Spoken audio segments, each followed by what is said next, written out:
Mi esposa decidió marcharse y me pidió que no la buscara. Acepté su decisión hasta que apareció furiosa en mi puerta. Lo que casi nadie sabe es que ese golpe no llegó de la nada. Detrás había años de esfuerzo silencioso, pequeñas renuncias, señales ignoradas y una verdad que Javier aprendió a la manera más dura. Hay amores que se desgastan por dentro sin hacer ruido. Javier había crecido con poco. Su padre se fue cuando él apenas recordaba las caras de los cumpleaños, y su madre, Ana, convirtió un piso frío en una escuela de dignidad. A los 22, Javier ya estaba en obra. Hormigón, polvo y manos agrietadas. No le fascinaba una rutina de 70 u 80 horas semanales, pero repetía una idea que le sostenía la espalda. Si hoy sumo un ladrillo, mañana tendré pared. Con 27 juntó ahorros con su amigo de toda la vida, Tomás, y un tercero que parecía más cómodo con los papeles que con el martillo, Álvaro, que estudiaba Derecho, y por las tardes cargaba sacos para pagar la matrícula. Entre los tres montaron una empresa de reformas en la cochera de la madre de Javier. 3 mesas plegables, una cafetera caprichosa y un logotipo impreso en folios A4 pegados con celo. Los primeros meses fueron arreglar grifos, pintar pasillos y tapar grietas que otros habían prometido arreglar cuando hubiera tiempo. Un encargo subestimado, una cocina de un abogado de barrio, les cambió el paso. Álvaro convirtió aquel trabajo en algo más grande. Redactó contratos decentes, blindó responsabilidades y les enseñó a decir no cuando un presupuesto pedía milagros con dinero de chicle. En 2 años, la empresa ya tenía uniforme, furgoneta rotulada y una agenda que por fin daba respiro. 5 años después, Reformas Norte contaba 30 empleados, obras en cadena y una oficina de verdad en el centro. Fue por aquella época cuando Javier conoció a Laura. Cita benéfica, copa de vino en mano, mirada segura y una sonrisa que parecía conocer todas las salidas de emergencia de cualquier conversación. Trabajaba en comunicación en una startup tecnológica. Siempre impecable, siempre a tiempo, siempre con el comentario justo que desarmaba tensiones. Se gustaron pronto. Medio año después se mudaron juntos. Al año, boda pequeña con amigos de toda la vida y una promesa sencilla. Vamos a cuidarnos en lo bueno y en lo malo. Los primeros años fueron casi un anuncio. Madrugones, obras que salían, viajes breves, cenas tardías y esa sensación de estar construyendo algo en equipo. La casa, comprada por Javier antes del matrimonio, olía a pintura nueva y domingos con café. Él crecía con la empresa mientras Laura escalaba en su trabajo. La vida parecía encajar. El giro empezó de forma invisible. Cuando Reformas Norte cerró un contrato millonario, los ingresos de Javier se triplicaron y como si alguien hubiese girado un dial, la relación cambió de volumen. Laura empezó a comer fuera cada vez más, a repetir que su jefe era tóxico y sus compañeras la envidiaban. Repetía frases que parecían aprendidas. Les molesta que una mujer competente avance. También llegaron las salidas de networking que se prolongaban sin explicaciones. Javier intentaba acompañar. Si no estás bien ahí, busca otra cosa, le decía. Laura le dijo a Javier, necesito hacer algo que de verdad me llene. Él le propuso explorar opciones sin dejar su trabajo. Laura le respondió a Javier, me voy a ir igualmente. No puedo crecer si me quedo atada a ese ambiente. Renunció sin plan claro. A las 2 semanas, anunció su revelación. Quería ser asesora de imagen. Javier invirtió en su proyecto. Curso caro, web pulida, fotos, tarjetas y un muestrario que ocupó medio salón. Los primeros meses hubo ilusión. Los siguientes, excusas. Cuando Javier le sugería a Laura un horario mínimo y un plan de captación, Laura le decía a Javier, esto no es una obra. La creatividad no cabe en tus Excels. Aquella frase, a Javier, le pinchó donde más dolía, en el esfuerzo. Entonces apareció Verónica, amiga reciente, divorciada 2 veces, Instagram de lujo sin oficio visible. Trae risas anchas, frases fáciles y un credo que Laura adoptó con facilidad. ¿Quién te quiere? Provee. un hombre de verdad no cuestiona. Con Verónica llegaron viajes de chicas, rutas de vino, compras impulsivas, todo con la tarjeta adicional a nombre de Javier. Las señales se acumularon. Laura giraba el móvil cuando Javier entraba en la habitación. Hacía stories desde gimnasios nuevos y se refería a un cliente que empezaba a sonar demasiado. Sergio, entrenador personal con miles de seguidoras, necesitaba, decía, asesoría de imagen para su marca. Las sesiones se estiraban hasta la noche. Javier olía un perfume masculino que no era el suyo. Javier no era paranoico. Había aprendido de Álvaro que las acusaciones, sin pruebas, solo enredan. Empezó a documentar gastos, horarios, ausencias, mensajes sin respuesta. Álvaro le dijo a Javier: no te adelantes, registra, protege, y si se va, que conste que se fue. Colocaron cámaras en zonas comunes de la casa, legales. Pidieron informes contables, blindaron la empresa y separaron bienes previos al matrimonio. La prueba más clara llegó en un descuido. Mientras Laura se duchaba, el móvil vibró y Javier vio una notificación de Sergio. No puedo esperar a la próxima semana, cuando por fin no tengamos que escondernos. Javier hizo una captura y no dijo nada. A veces el silencio es el último ladrillo antes del derrumbe. El derrumbe llegó en la cocina, una tarde cualquiera. Laura le dijo a Javier: esta noche me mudo. Necesito espacio. Javier sostuvo la mirada. Javier le respondió a Laura: si eso quieres, adelante.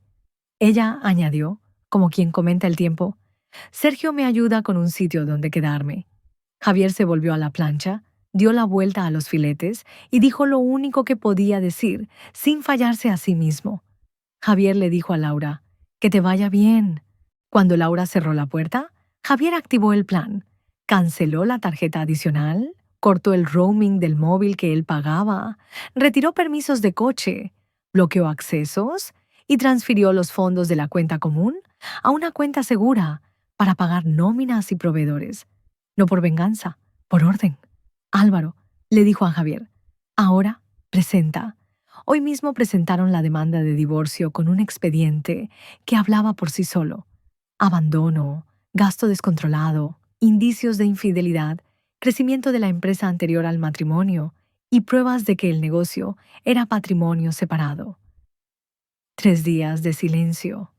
Luego, el golpe en la puerta que abre esta historia. Laura, sin el brillo habitual, con ojos anegados y el orgullo pidiendo un favor.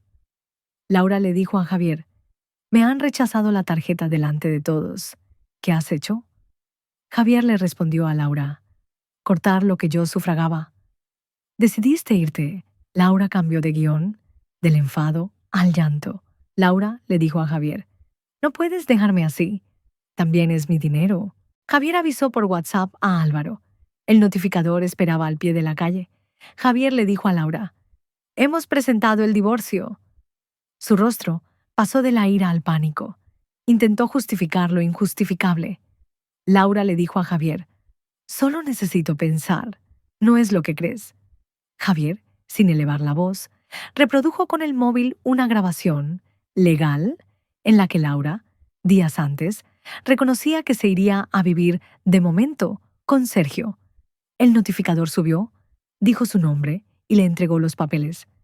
Laura se quebró, insultó, pateó una maceta y, cojeando, se metió en un Uber. Detrás, Verónica enviaba audios con amenazas de abogados y discursos de indignación de bolsillo. El contraataque llegó por donde siempre llega ahora, por el móvil. Llamadas a la oficina con historias que mutaban, emergencias familiares que resultaban no serlo, mensajes de amigos neutrales pidiendo explicaciones, reseñas anónimas en Internet tildando a la empresa de Javier de abusiva. Álvaro le dijo a Javier: tranquilo, bloquea, documenta, denuncia lo que toque. Presentaron escritos ante plataformas, un atestado por amenazas y un dossier para el juez que mostraba el patrón. Salir de la casa por voluntad propia y atacar cuando el dinero dejó de fluir. La madre de Laura apareció llorando. La madre de Laura le dijo a Javier: está hecha polvo, ayúdala, fue un error. Javier respiró hondo, recordó las noches desiertas, los estoy con clientes, que eran copas, el mensaje de Sergio, la puerta cerrándose.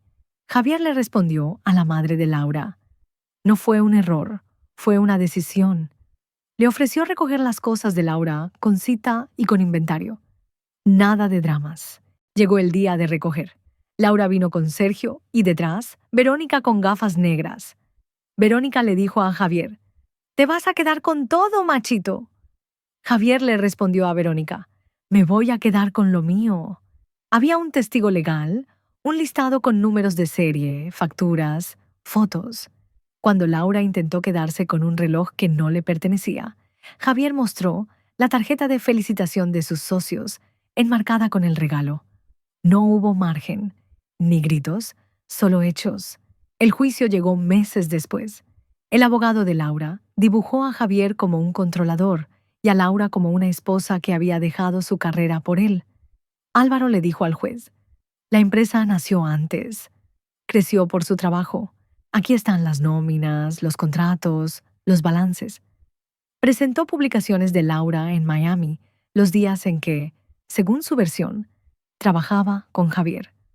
Mostró el histórico laboral de Laura durante los años clave y las cifras, gastos personales por más de 90.000 euros en el último año, la mayoría ajenos al hogar.